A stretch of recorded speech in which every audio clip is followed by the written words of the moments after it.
You need to learn a new weapon before Monster Hunter Wilds drops in less than a month. Hi, I'm WhiteDawg, and this is the heavy bowgun in 90 seconds. Have you always felt that Japanese games don't have enough freedom in them? Oh my god, bro. Oh, hell no, man. What the? And heavy bowgun is the weapon for you.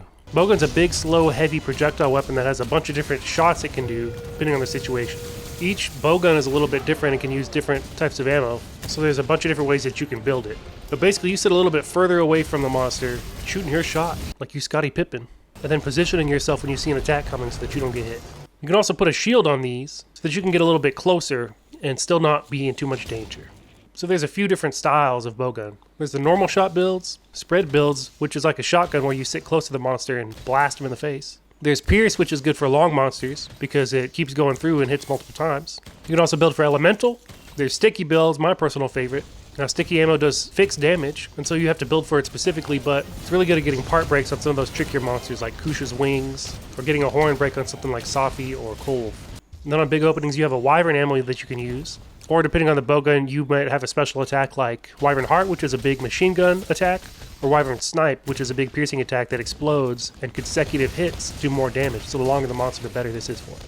There's some strategy, but really you just shoot them wherever it does the most damage, depending on your build for that particular monster. And then one really important thing with bowgun is that you have to be able to craft ammo on the fly. In modern games you have item loadouts, which have radio menu shortcuts assigned to them, so you can have all your crafting ingredients in that loadout, and also in your radio menu you have shortcuts to craft ammo on the fly. The last thing is critical range. This is the distance from the monster where you do the most damage. This changes depending on the weapon type, ammo, mods installed, things like that. The game calculates it automatically and will show you with this double cursor. So this is where you want to stay. Now skills are super important for this. You almost always want to have spare shot. This effectively lets you shoot but not use ammo in your clip so that you can shoot more times before you have to reload. Also, something that pairs really well with that is capacity up. I forget what it's called, but it's basically the free element skill in a lot of the games. And this will make your clip size bigger so that spare shot can activate more per reload. Basically give you a way higher DPS uptime. Aside from that, you build for your specific ammo type that you're going for. There's usually pierce gems, spread gems, normal shot gems. If you're going elemental, build for that. And artillery boosts sticky damage. Oh, and another thing I got to talk about is the mods on the weapons. You have different mods you can put on the weapon. When you're installing mods, you basically have this Excel spreadsheet that'll tell you which each mod does for each ammo type.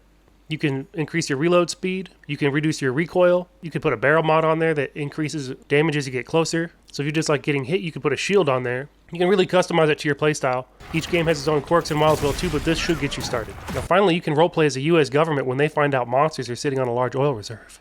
What did he say? As always, thanks for watching. I'll catch you in Monster Hunter Wilds.